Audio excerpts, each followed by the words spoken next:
जय गुरु जी संगत जी, शुक्राना गुरुपा का। मैं बहुत सारे पहली बार अपना एक सत्संग शेयर कर रही हूँ क्योंकि मैंने सोचा था कि जब एक चीज़ मतलब मेरे को मतलब मैं बहुत ज़्यादा मतलब मैंने गुरु जी से माना था और अगर वो चीज़ पूरी होती है तो मैं ये सत्संग ज़रूर शेयर करूँगी। तो मैं सत्संग उनके मंत्र जाप से शुरू करना चाहती हूँ। ओम नमः शिवाय, शिव जी सदा सहाय। ओम नमः शिवाय, गुरु जी सदा सहाय। जय गुरु जी, शुक्राना गुरु का। कोई भूल चूक हो जाए तो गुरु जी माफ़ करिएगा क्योंकि ये मेरा पहला सत्संग है। तो मैं गुरु जी से कम 2013 या 14 से जुड़ी हुई हूँ और मेरी एक फ्रेंड ने मुझे उनके बारे में बताया था। तो मतलब उसने सिर्फ मुझे मंत्र जाप दिया था, मतलब कि कोई ऐसी दिक्कत आए, कोई परेशानी आए तो मतलब ये 2 लाइन्स हैं। मैं गुरुजी को जानती नहीं थी, बस उनके बारे में थोड़ा बहुत सुना था बस उसी के थ्रू। बाकी मेरे पास कोई स्वरूप नहीं था, कुछ भी नहीं था। फिर उसके बाद मैं उनसे जुड़ी नहीं थी, बट कहीं ना कहीं शायद वो थे। मतलब उनकी ब्लेसिंग्स मेरे साथ थी कहीं ना कहीं। तो उसके बाद मैं अपनी नॉर्मल ऐसी लाइफ जीने लगी। जब कभी कुछ दिक्कत आती थी कभी ना कभी मैं वो मंत्र जाप कर लेती थी, बट मैंने उसको इतना वो नहीं किया था कि ये मतलब कि मैं उनको रोज़ पूजूं या फिर मैं उनको जानती हूँ, ऐसा कुछ भी नहीं था। मतलब it was not very rail, मतलब कि बहुत ज़्यादा इन्फ्लुएंस नहीं था मेरी लाइफ में। नॉर्मल एक लाइफ जी रही थी मैं, मतलब अपनी स्कूल डे, मतलब मेरा कॉलेज डे था, फिर मैं MBA किया, फिर सब कुछ था।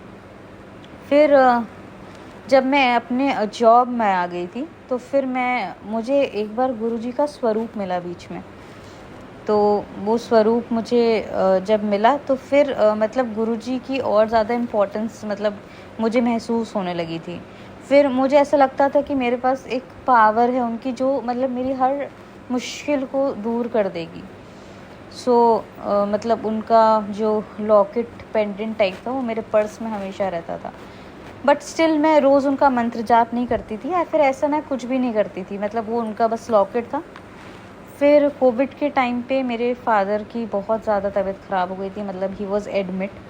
एंड जब भी कोई ऐसी मुझे घबराहट या दिक्कत होती थी तो मैं उनका लॉकेट अपने हाथ में पकड़ लेती थी या फिर मतलब थोड़ा सा मंत्र जाप कर लेती थी। फिर वो लॉकेट मैंने पूरा टाइम, जब मेरे फादर का वेंटिलेटर पे आ गए थे, मैंने पूरा टाइम लॉकेट अपने हाथ में ही रखा था। मैंने बहुत मंत्र जाप किया, बट बहुत ज़्यादा चीज़ें हाथ से निकल चुकी थी। बट ऐसा नहीं था कि उसके बाद मैंने अपने फादर को खो दिया तो मैंने ये सोच लिया कि अब कुछ है ही नहीं या वो मेरी मदद नहीं कर पाए, क्योंकि मैंने उतना ना उनसे कभी कुछ शेयर किया था, ना फिर मतलब उनके ना मैंने सत्संग सुने ना कुछ था। तो मतलब फिर भी मुझे उन पे विश्वास था थोड़े टाइम के लिए। हाँ, मैं थोड़ा सा डिमोरलाइज हो गई थी कि ऐसा क्यों किया भगवान ने मेरे साथ, या मतलब मेरे फादर क्यों। बट ठीक है, थोड़े टाइम बाद जो लिखा होता है वो होता ही है।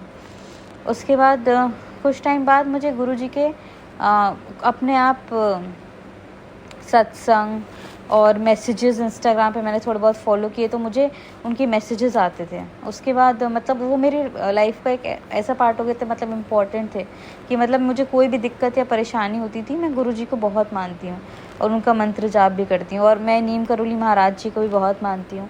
मैं उनको भी बहुत मतलब उनके भी दर्शन करने जाती हूँ, कैची धाम, और बहुत मानती हूँ।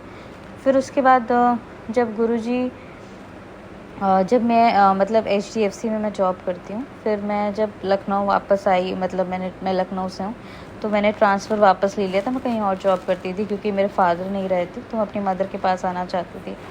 फिर उसके बाद मेरा ट्रांसफ़र भी बहुत आराम से हुआ, मतलब मुझे कोई प्रॉब्लम नहीं आई। फिर उसके बाद मेरी मदर के साथ में रहने लगी। फिर उसके बाद कुछ टाइम बाद दे स्टार्टेड टू सी, 1 साल बाद मेरी शादी के लिए। फिर शादी की भी बात चली बहुत सा, मतलब ज़्यादा नहीं चली, बट हाँ मतलब जिससे मेरी शादी लिखी थी उससे हुई, और मतलब काफ़ी अच्छे लाइफ पार्टनर मिले मुझे। बाकी मुझे कोई भी प्रॉब्लम नहीं हुई, ना मेरी शादी के टाइम में या किसी में भी। बट टचवुड मुझे भगवान की दया से बहुत ही अच्छा घर मिला और सब कुछ बहुत ही अच्छा था। बट आफ्टर माई मैरिज मेरे ख्याल से उनका ज़्यादा इन्फ्लुएंस आया मेरे मतलब ऊपर, कि फिर मैं उनसे ज़्यादा कनेक्ट होने लगी और उनको लाइक मैं डेली उनके ऑलमोस्ट सत्संग सुनती थी। मुझे कोई भी दिक्कत होती थी मैं उनका मंत्र जाप सुनती थी। और फादर के डिमाइस के बाद पता नहीं क्यों मुझे एंजाइटी अटैक बहुत ज़्यादा पड़ने लगे थे। तो फिर वो भी मैं उनका मंत्र जाप जब भी सुनती थी मुझे को आराम मिलता था थोड़ा, वरना मैं कई बार ऐसा भी हुआ था कि मैं हॉस्पिटल भागती थी सुबह 4 बजे 3 बजे।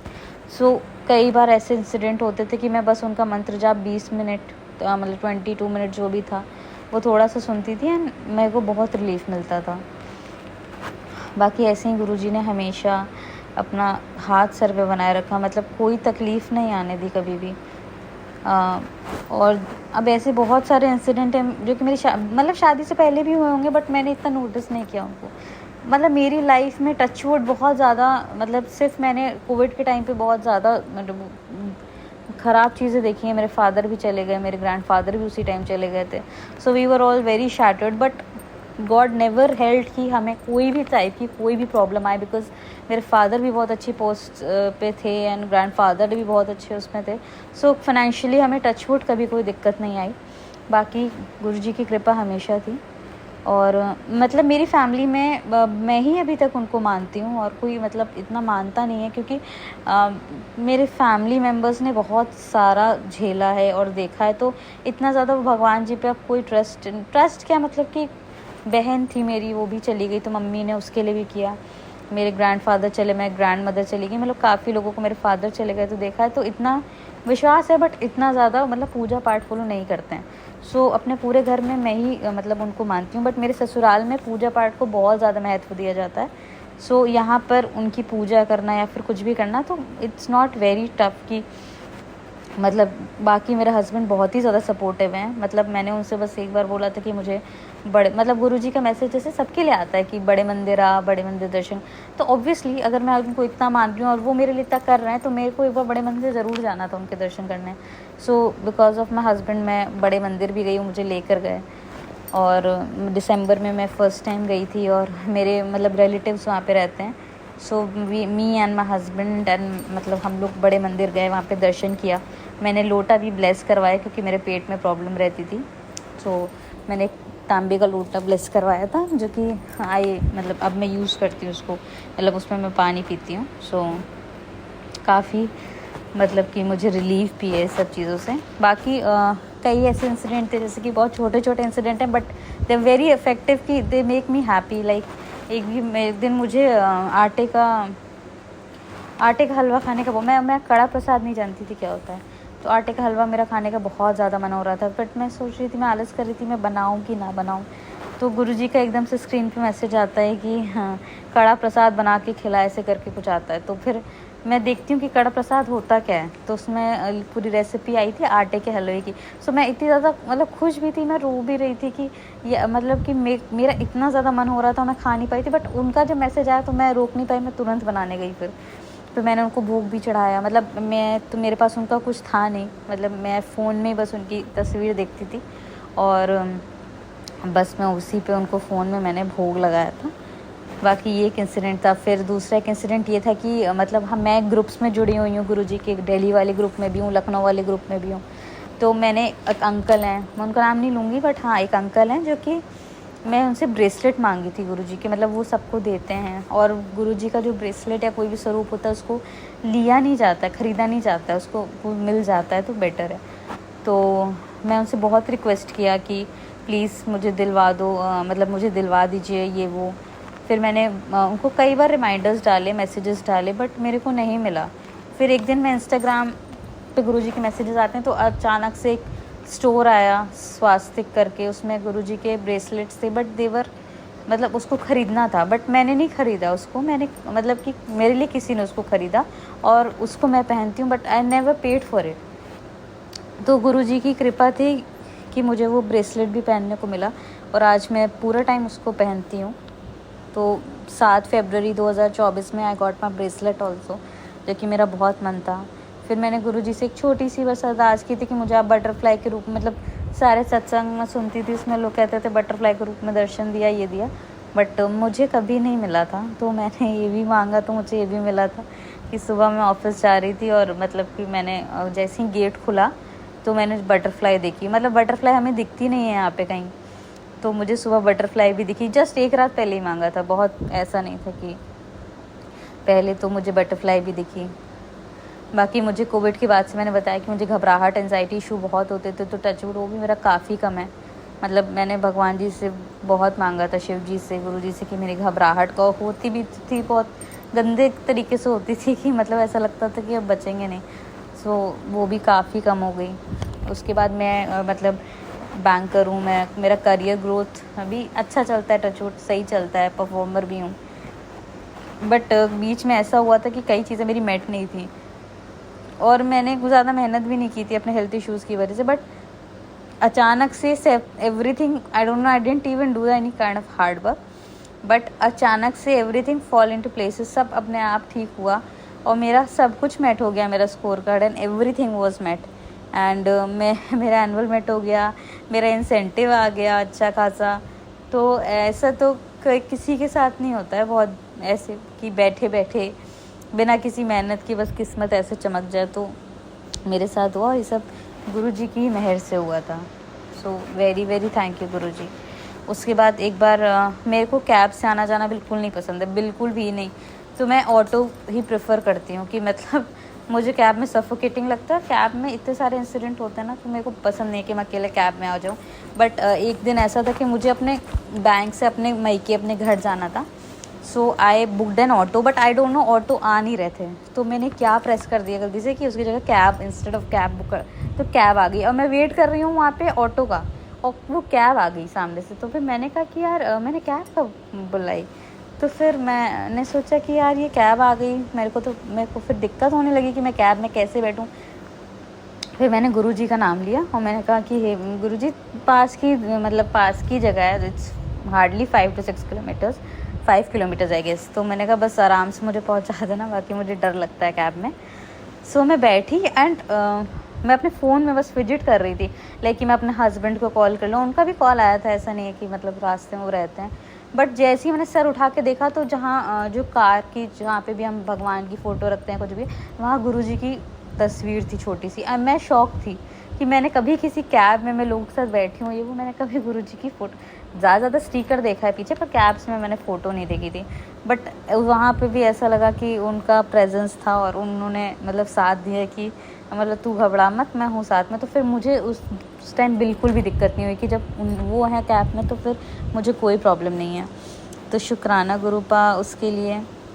बाकी मेरी बहुत सारी हेल्थ इश्यूज़ चलते थे, मुझे गैस्ट्रिक इशू था, मुझे एंजाइटी अटैक पड़ता था, मुझे अलग अलग ही मतलब पेट में भी दिक्कत, बहुत सारी दिक्कतें थी। तो फिर मैं ना एक डॉक्टर के यहाँ, मुझे सजेस्ट किया लोगों ने, अलीगंज में काफ़ी डॉक्टर्स को दिखाया। मैं उन डॉक्टर के यहाँ भी पहुँची तो फिर मेरे को गुरुजी की फ़ोटो दिखी वहाँ पे, और उन डॉक्टर ने मुझसे अजीब मतलब ऐसी ऐसी बातें की जो कि बिल्कुल जो थी मेरी लाइफ में। लाइक उन्होंने एकदम से पूछ लिया तो अपने पापा को याद करती है। एंड है ऐसा एक्चुअली कि मेरे को पता ही नहीं चलता कि मैं जैसे कि मैं नॉर्मली बैठी हूँ, मुझे एकदम से उनकी याद आने लगेगी। तो ऐसा मैं किसी से ये चीज़ शेयर नहीं करती थी। लाइक मैं ऑफिस जा रही हूँ तो मैंने कुछ ऐसा देख लिया पापा से रिलेटेड, तो मैं उनको, तो वो मेरे बैक ऑफ द माइंड कहीं ना कहीं बहुत ज़्यादा है कि मैं उनको बहुत ज़्यादा मिस करती हूँ। तो ये भी उस डॉक्टर ने मुझे बताया। बाकी मॉम है, हस्बैंड बहुत अच्छे हैं, एवरीथिंग इज़ वेरी गुड।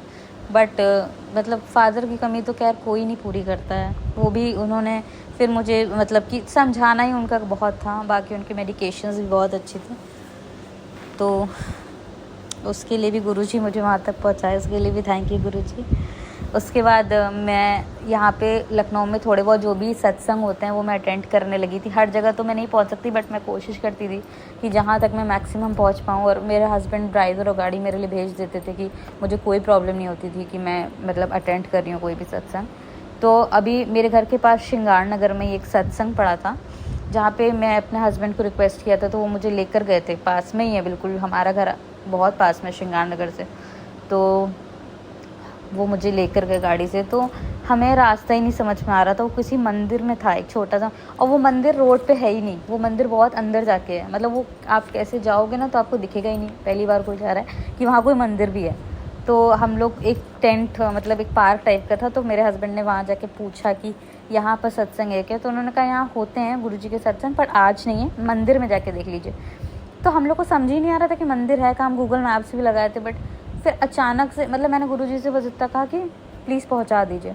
तो फिर अचानक से एक आंटी आती हैं जिनको रास्ता पता था, एंड शी केम एंड उन्होंने एकदम से मेरे हस्बैंड से पूछा कि कहाँ जाना है, मतलब किधर जा रहे हो आप लोग।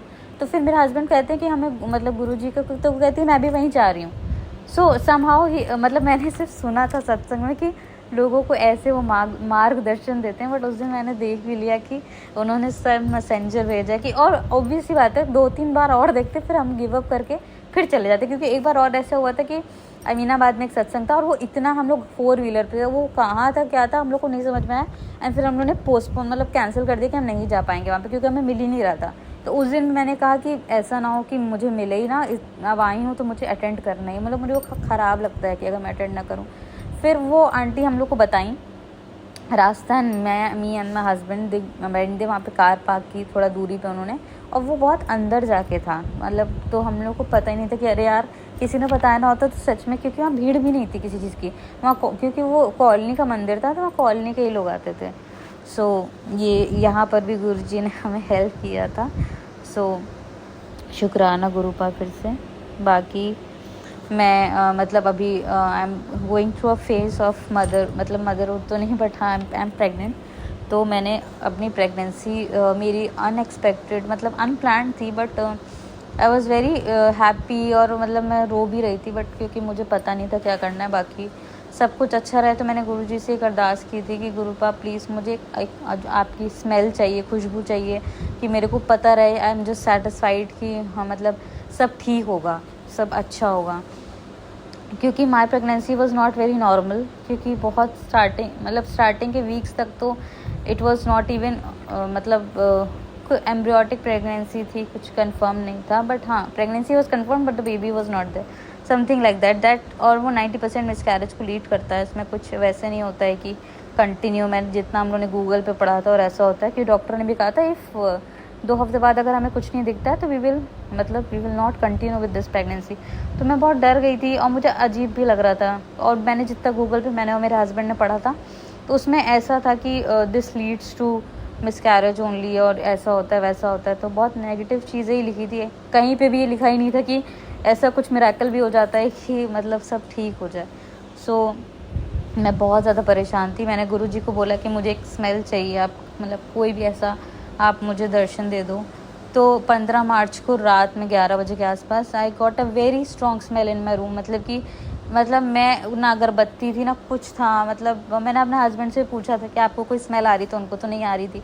वो इतनी तेज़ स्मेल थी, इतनी अच्छी रोज़ेस वाली स्मेल थी कि फिर मैं समझ गई थी कि मैंने उनसे मांगा था तो ये चीज़ भी उन्होंने दी मुझे, कि बहुत स्ट्रॉन्ग स्मेल आ रही थी।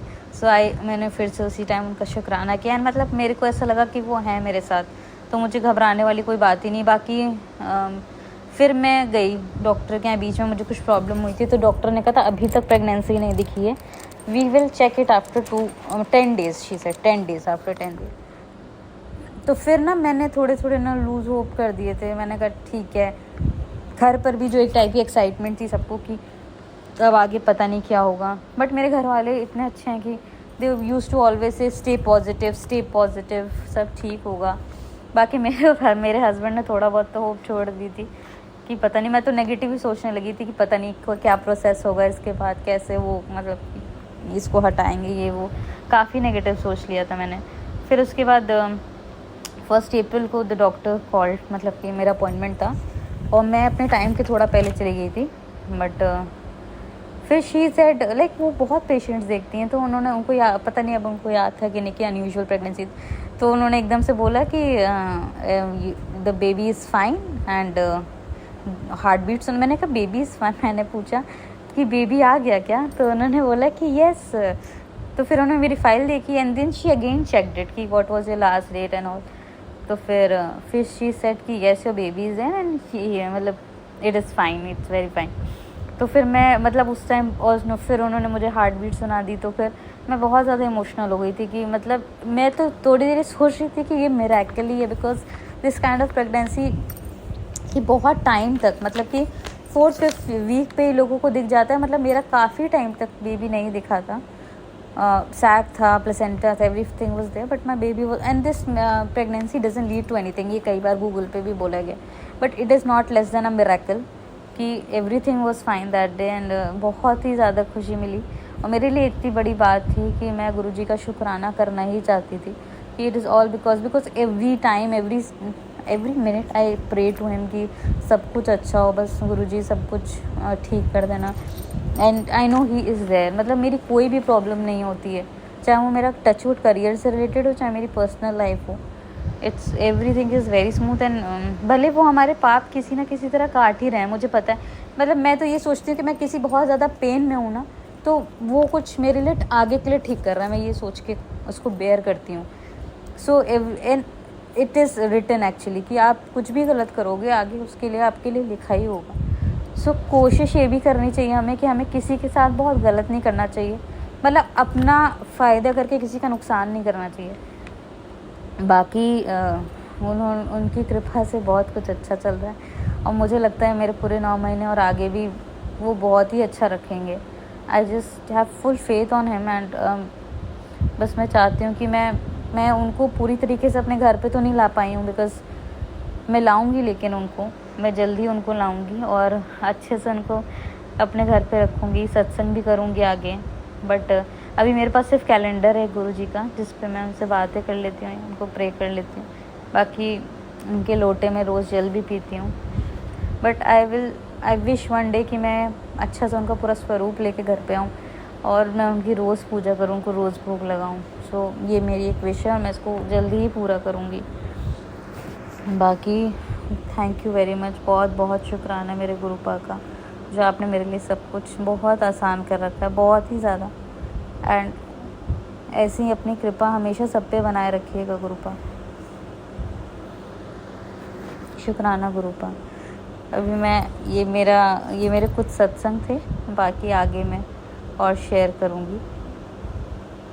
ऐसे ही कोई भूल चूक हो गई हो तो गुरुपा मुझे माफ़ करिएगा, बट ये सब चीज़ें मुझे शेयर करनी थी। बहुत बहुत शुक्राना मेरे गुरुपा का। ओम नमः शिवाय, शिवजी सदा सहाय। ओम नमः शिवाय, गुरुजी सदा सहाय। जय गुरुजी। जय गुरुजी संगत जी, शुक्राना गुरुजी, अनंतम अनंतम अनंतम बार शुक्राना गुरुजी। गुरुजी आपके चरणों में मेरा कोटि कोटि प्रणाम। संगत जी, ये मेरा तीसरा शुक्राना सत्संग है और ये सत्संग की शुरुआत मैं गुरुजी के मंत्र जाप से करना चाहती हूँ। ओम नमः शिवाय, शिवजी सदा सहाय। ओम नमः शिवाय, गुरुजी सदा सहाय। जय गुरुजी। संगत जी, हम जब भी सत्संग शेयर करते हैं तो हम हमेशा ये मेंशन करते हैं ये मेरा पहला शुक्राना सत्संग है, दूसरा शुक्राना सत्संग है, पर गुरुजी ने कभी भी कृपा करते वक्त गिनती नहीं की, तो हमारा ये कभी बनता नहीं है बोलने का ये मेरा पहला, तीसरा, चौथा सत्संग है। मैंने पिछला सत्संग जो शेयर किया था, मैंने शेयर किया था 2024 से जो सिलसिला मेरा शुरू हुआ गुरुजी से मिलने का, जब गुरुजी ने मेरे लिए अरेंजमेंट कर दी संगत जी कि हाँ तुम कैब से आओ, तो मेरे साल की शुरुआत 2024 की 1 जनवरी की शुरुआत ही गुरुजी के साथ हुई थी। और मैं सुबह सुबह हैप्पी न्यू ईयर बनाने सबसे पहले मैं गुरुजी के पास गई। मेरे साल की शुरुआत गुरुजी से हुई। इतनी भीड़ संगत जी, तब भी मैं गई और कैब वाले भैया अंदर पार्किंग में ले गए और वहीं पर मैं अपना शूज़ खोलकर वो पार्किंग में चलने लग गई। मुझे नहीं पता था कि ज़मीन गीली है, आगे ज़मीन कैसी है, कुछ नहीं पता था, मैं बस चलती गई। सेवादार अंकल ने और कुछ आंटियाँ जो दिखी, उन्होंने बोला कि बेटे शूज़ पहन लो, आगे कंकर पत्थर है, कांटे हैं, रोड मतलब पार्किंग सही नहीं है, कांटे चुभेंगे। एक आध सेवादार अंकल ने भी बोला। फिर भी मैं ना चलती गई। मैंने बोला गुरुजी अब आप ही ने बुलाया है और अब आप ही संभालो। फिर मैं चलती गई। आगे एक जगह आया जिस पे अचानक पीछे से एक सेवादार अंकल ने बोला कि आंटी ज़रा देख के, यहाँ पे शीशा कांच का टुकड़ा गिरा हुआ है। तो मैं देखी और मैं रुक गई। धीरे धीरे मंत्र जाप करके गुरुजी का ध्यान करके मैं चलती गई और जब मैं बाहर निकली ना संगत जी, पार्किंग के बाहर, जब मंदिर अंदर जाने के रास्ता था, संगत जी आप मानोगे नहीं कि थ्रू आउट पार्किंग में ना मेरे पैरों में ना एक कांटा चुभा, ना एक कंकड़ चुभा। गुरुजी ने इतने आसानी से, इतने अच्छे से मुझे पार्किंग से पार कराया, उस पथरीले रास्ते से, उस कांटे भरे रास्ते से मुझे पार करा दिया। और मैं मंदिर दर्शन को गई। बहुत अच्छा लगा, मेरे साल का शुरुआत गुरुजी के साथ हुआ। फिर गुरुजी का स्वरूप मुझे बड़े मंदिर से मिला नहीं था। फिर मैंने सोचा कि मैं अगली बार जाऊंगी तो मैं देखूंगी, पूछूंगी, क्योंकि उस दिन 1 जनवरी 2024 को इंक्वायरी ऑफिस बंद थी। मैं आई और मैं सोचती थी कि हाँ चलो अब महीने में एक बार मैं गुरुजी के दर्शन हो आऊँगी। लेकिन मैंने कहा था ना पिछले सत्संग में कि मैं कौन होती हूँ ये सोचने वाली कि गुरुजी मैं इस टाइम आऊँगी या उस टाइम आऊँगी। क्योंकि संगत जी, गुरुजी का जब बुलावा होता है ना, तो आप यूं खींचे चले जाते हो, यूं प्रोग्राम बनता है आपका कि आप खुद में ही सोच के दंग रह जाते हो कि अरे मेरा ऐसा प्लान तो नहीं था, लेकिन पता नहीं मैं कैसे चला गया और चली गई। तो संगत जी ये चीज़ चलता गया, हफ्ते में कभी एक बार, 2 बार। और 8 जनवरी को मुझे गुरुजी का स्वरूप मिला बड़े मंदिर से। मैं इसको घर पर लाई और उसको फ्रेम करवाया। और उसी दिन मुझे, या उसके नेक्स्ट डे, मुझे एक सेवादार अंकल से दूसरा स्वरूप मिला। मैंने बड़े मंदिर में जब मैं स्वरूप ले रही थी तो मैंने बोला था कि मेरे पास स्वरूप नहीं है, जबकि मेरे पास एक स्वरूप था, लेकिन वो ख़रीदा हुआ था। मुझे माफ़ करना गुरुजी, मुझे माफ़ करिएगा संगत जी। उस लालच में कि मुझे गुरुजी का आशीर्वाद चाहिए बड़े मंदिर से, मैंने वो चीज़ झूठ बोली और मुझे स्वरूप मिला। स्वरूप पाके मैं बहुत खुश हुई संगत जी कि फाइनली गुरुजी ने जब चाहा वो अपने उस ब्लेसिंग के रूप में मेरे घर आए। और वो आए, फिर मैं उनको फ्रेम कराया, फिर घर लाई, हलवा प्रसाद बनाया था उस दिन मैंने, या मुझे याद ही नहीं है संगत जी, शायद दूसरे दिन बनाया था। फिर जब तक मेरा विंटर्स का टाइम रहा ना, मेरा मोस्टली मंडेज़ के मॉर्निंग में मेरा जाना बनता गया।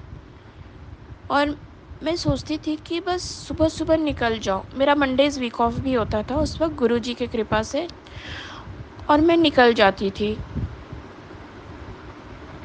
सॉरी, संडे ऑफ रहता था, मंडे तो सुबह सुबह मैं निकल जाती थी और मैं सुध बुध खो बैठती थी, मतलब कि कब सोना है, उसके बाद शाम को कैब आ जाएगी, जाना है। फिर ऐसे चलता गया। कभी कभी संगत जी आप यकीन नहीं करोगे कि हफ्ते में दो बार गुरुजी ने बुलाया।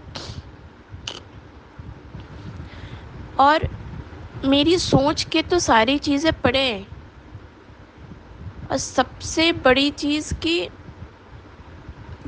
गुरुजी ने बहुत बार, जब से मैं जुड़ी हूँ, गुरुजी ने जब से जोड़ा है, कई बार मेरे सपने में आके मेरी बहुत सारी चीज़ें काटी हैं। वो कहते हैं ना कि गुरुजी यूं ही हाय हेलो करने आपके सपने में नहीं आते, आपको किसी चीज़ से ब्लेस करना होता है। कोई रुकावटें हैं या कोई ख़राब चीज़ें हैं, कोई प्रॉब्लम है, उस चीज़ को गुरुजी काटने आते हैं, उस बुरे कर्म को काटने आते हैं और आपको ब्लेस करने आते हैं। मुझे गुरुजी बहुत बार ड्रीम दर्शन उन्होंने दिया है। इस दौरान जो भी जनवरी से लेके जो अप्रैल मई तक का जो सीज़न है, गुरुजी आज भी मुझे ड्रीम दर्शन देते हैं। लेकिन उस वक्त बहुत ज़्यादा था और मैं समझ गई थी कि मेरे कर्म इतने गंदे हैं इतने गंदे रहे हैं किसी जन्म में कि गुरुजी इतने दयालु हैं कि बार बार बड़े मंदिर बुला के मेरे वो कर्म कटाते रहे, बार बार। फिर मैं हमेशा से ना ब बड़े मंदिर जाती रही, गुरुजी बुलाते रहे और मुझे बहुत अच्छा लगता था संगत जी। ऐसा लगता था ना कि मेरे शरीर के अंदर एक अलग तरीके की ऊर्जा आ गई है। मैं जितना अपसेट होके जाती थी ना, एक्साइटेड रहती थी कि गुरुपा बुला रहे, और अपसेट थोड़ा-सा लाइफ़ के बहुत सारी परेशानियों से बहुत अपसेट रहती थी। ब्लैक मैजिक ये सब से बहुत मैं अपसेट रहती थी। ज़िंदगी में होपलेसनेस हो गया था मेरे, अंधेरा दिखता था। मुझे लगता था कि हाय राम! मैं क्या करूँगी आगे, मैं भविष्य में मम्मी के बाद मैं क्या करूँगी? मेरी तो अभी तक शादी भी नहीं हुई है, क्या करूँगी? मेरा कोई अपना नहीं है। संगत जी आप यकीन करो, मेरा आज भी ऐसा कोई दोस्त नहीं है जिसके पास मैं बैठ के अपने दिल की बात कह सकूँ। बट सिचुएशन अब बहुत अलग है संगत जी। अब गुरुजी ने मुझे इतनी हिम्मत दी, इतना मेरे अंदर का ब्लैक मैजिक साफ़ किया है, इतना मुझे ज़िंदगी में रास्ता दिखाया है, हाथ पकड़ के सही रास्ता पे चलाते हैं कि अब लगता है कि गुरुजी बस आप ही रहिए, आप हो तो सब कुछ है, आपसे बस मैं आप ही को मांगती हूँ। आप हो तो सब कुछ है, आप नहीं तो कुछ भी नहीं। मेरे शरीर का, इस आत्मा का कोई अस्तित्व नहीं है। बस गुरुजी ने इसी तरीके से कृपा की, जनवरी में, फरवरी में, और सबसे बड़ी चीज़ मार्च में जब शिवरात्रि हुई, उस दिन से भी बहुत कृपा की गुरुजी ने। संगत जी, गुरुजी सबकी सुनते हैं। गुरुजी के स्वरूप से आप बात करिए, गुरुजी साक्षात हैं वो सबकी सुनते हैं। आपको ऐसा लगता होगा कभी कभी अपने सिचुएशन से कि गुरुजी बस स्वरूप में बैठे हुए हैं, कुछ सुन नहीं रहे या मुस्कुरा रहे हैं, बट एक बार आप उनका मुस्कुराता चेहरा देखो, आपको जीवन में इतनी होप मिलेगी ना। दिल से उनका मंत्र जाप करो, जल प्रसाद पियो, बहुत होप मिलेगी गुरु संगत जी। क्योंकि मैंने इस चीज़ को अपने ज़िंदगी में महसूस किया है कि भले आप रो पिट लो, जो भी सिचुएशन है लाइफ में आपकी, आपने दिल से किसी के लिए बुरा नहीं मनाया, सबको दिल से माफ़ किया, ये जानते हुए भी कि सामने वाले ने आपके साथ गलत किया है और या कर रहा है, तब भी अगर आपके दिल से माफ़ी निकलती है ना, दुआ निकलती है ऐसे लोगों के लिए, संगत जी आप बस श्योर एंड शॉर्ट रह जाओ कि गुरु जी आपका कभी हाथ नहीं छोड़ेंगे, और उनकी कृपा से बस वो हाथ पकड़ ले, वो सही रास्ते पे चलाएंगे, सही दिशा दिखाएंगे। बस इतना मनाऊंगी कि गुरुजी आप सबका भला करिए, सबके परिवार को जोड़ कर रखिए, सबके माँ बेटों के बीच का रिश्ता अच्छा रखिए गुरुजी। घोर कलयुग है, चीज़ें बहुत ख़राब हो चुकी है आजकल के जीवन में, कि जीवन में कोई भी बहू अपनी सास के साथ गलत व्यवहार ना करे, कोई भी बेटा अपनी माँ के साथ गलत व्यवहार ना करे, कोई भी सास अपनी बहू और बेटे के साथ गलत ना करे। सबका घर जोड़ के रखिए, सबका जीवन आप रक्षा करिए, सब सर्वदा भला करिए गुरुजी, सबका भला करिए, जो अच्छा करते उनका भी, जो बुरा करते उनका भी, और जो आपको नहीं भी मानते उनका भी। बस गुरुजी आप सबको सही रास्ता दिखलाइए, सबको ब्लेस करिए। आज भर के लिए गुरुजी की इच्छा से इस अमृत वेला के बाद ये सत्संग मैं शेयर कर रही हूँ। अगर ये सत्संग शेयर करते वक्त मुझसे कोई भूल हो गई हो तो प्लीज़ मुझे माफ़ कर दीजिएगा, बट ये सत्संग मैं गुरुजी के स्वरूप के आगे ही कर रही हूँ। गुरुजी जो बुलवा रहे मैं वही बोल रही हूँ, इसलिए मुझे माफ़ कर दीजिएगा कहीं कुछ गलती हो गया हो तो। और ये सत्संग में अब समाप्त करी गुरुजी के मंत्र जाप से। ओम नमः शिवाय, शिव जी सदा सहाय। ओम नमः शिवाय, गुरु जी सदा सहाय। जय गुरु जी, जय गुरु जी, जय गुरु जी, शुक्राना गुरु जी, सरबत्ता भला गुरु जी, सरबत्ता भला।